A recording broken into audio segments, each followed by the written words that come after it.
Papa Crescendo here with our 4x4 instructional video part 1, how to do the centers. As many of you have already probably have seen my 4x4 video, we go through the entire how to solve the 4x4, but many of you want a detailed explanation, so I'm going to do this in parts. We're going to do part 1 is going to be the centers. Then we're going to do part 2 is the edge pairing, and then we'll go from there. But right now, all I want to do is show you what the pieces are. So if you're starting out, you'll know exactly what everything is. These pieces here are called edge pieces. The corner pieces are obviously the corner pieces, and those are always in that same place. They're either here, the edge pieces are here, the corner pieces are here, and the center pieces are always found in the center. So right now we need to make the centers. As you know, a 3x3 has a center already. A 4x4 doesn't. It kind of makes it kind of fun. I enjoy the 4x4 quite a bit. I think it's my favorite cube to do, and it always gives you different challenges. So anyway, let's go ahead and do the centers. We've been working with white and yellow, so I say let's continue working with white and yellow.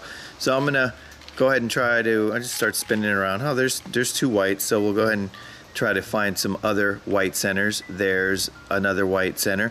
So I'm just looking for these centers. See how there's centers here, here, here. There's another white. Once you find another white, you want to line it up with the 2. So if I've got 2 already, like I do right here, I'm going to line it up, and now I'm going to move this up here. Okay, so this goes up. We move it out of the way because I'm going to bring back the 2 that are up here now and bring it back. Okay, so that you're going to do that move quite a bit. Now let's find another white. There it is right here. And I can spin the cube in any direction, it doesn't matter. We're just working with this top.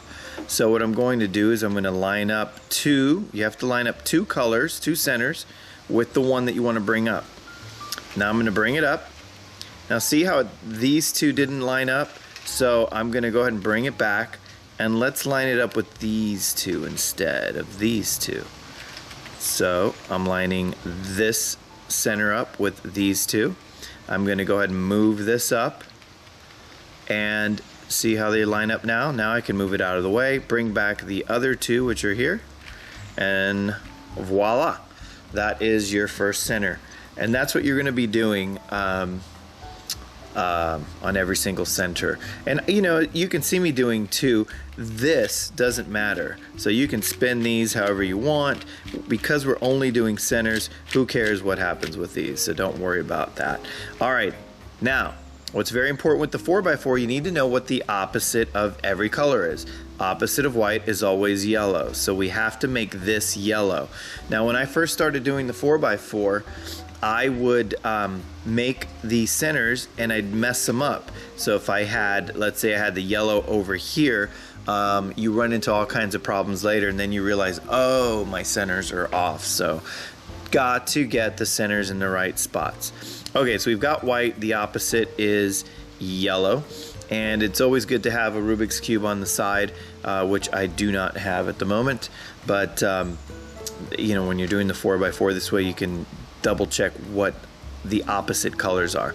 Okay, so now we're looking for a yellow, and there's another yellow center. Here's a yellow center, so I'm going to go ahead and move it up, move it out of the way, and bring it back. And as long as I bring it back, I'm not going to mess up my white. Okay, so I've got 2 yellows now. Let's look for another yellow. Here's another yellow center. So I'm going to bring it up and match it to my other yellow. Let's just say I did this and I brought it up and it didn't match. Well, I'm not going to do it then. I need it to match up. So let's move it over here. I bring it up. See how it matches up nicely? Now I can move it out of the way and bring it back. You want to do that. It's just good. It's good technique. Okay. All right, here we go. Another yellow. And what do? Well, it's got to be matched up with 2. So let's get it so it lines up There's a yellow, and it lines up with these two. And then I bring it up and see how that lines up nicely. Let's say I did this, okay? And I tried to bring it up. It didn't match up, see? So I don't want that. Even though it's lined up with two, line it up with the other two. You've got two here, you've got two here.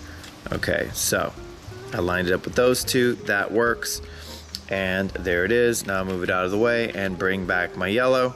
Let's check on the white, make sure everything's good. Yes, it is. So now that I have white and yellow, I've taught myself to do blue next, okay?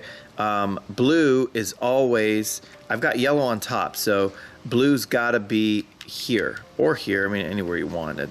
I look for blue, and if I've got multiple blues like I do right here, I'm gonna go ahead and make this blue.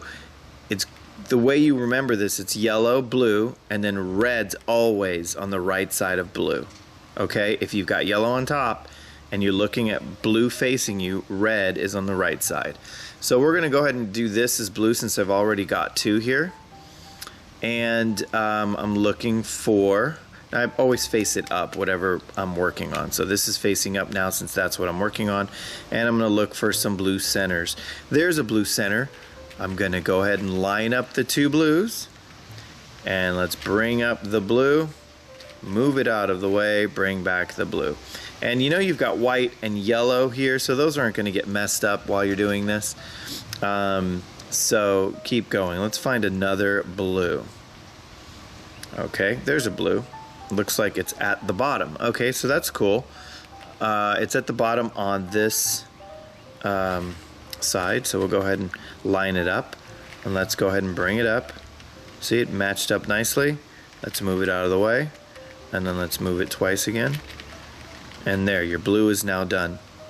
So you see it's the same moves over and over again. It's really easy. Let's check on our yellow, and let's check on our white. Everything looks great. Okay, now let's go back to what I was talking about earlier. Yellow on top, blue. Now red is always to the right of blue, so let's go ahead and do red next. Red's got two already, so that's cool. Let's look for some more reds. Here, I'm gonna put red on top because that's what we're working on. I've got some red on the bottom. And when this kind of thing happens, it doesn't matter at this point since these two aren't lined up. Just line it up with any of them, it doesn't matter. Bring up your two, move it out of the way, and bring this back. The reason why you gotta bring it back is because you don't wanna mess up your blue, which is right here, see? Okay. So now I'm gonna take this red and line it up. There we go. It's lined up, and let's bring up that red, and it matches up nicely. Let's move it out of the way, and then we bring it back the same amount of moves, which is two moves. There's your red, your blue should be intact, and then your yellow's intact, and your white is intact. The green and the orange will start to come together. I gotta stop looking through the lens. Here it is. The orange and the green will start coming together by themselves. The opposite of red is orange, so make sure that this is gonna be orange. So let's go ahead and do the orange. Once I do the orange, the green will fix itself. So I matched the orange here. Oh, but that didn't match, so let's bring it back. Let's try the other two. We line it up with these two. There's the orange. All I do is bring it up, move it out of the way, move it out of the way, and bring it back.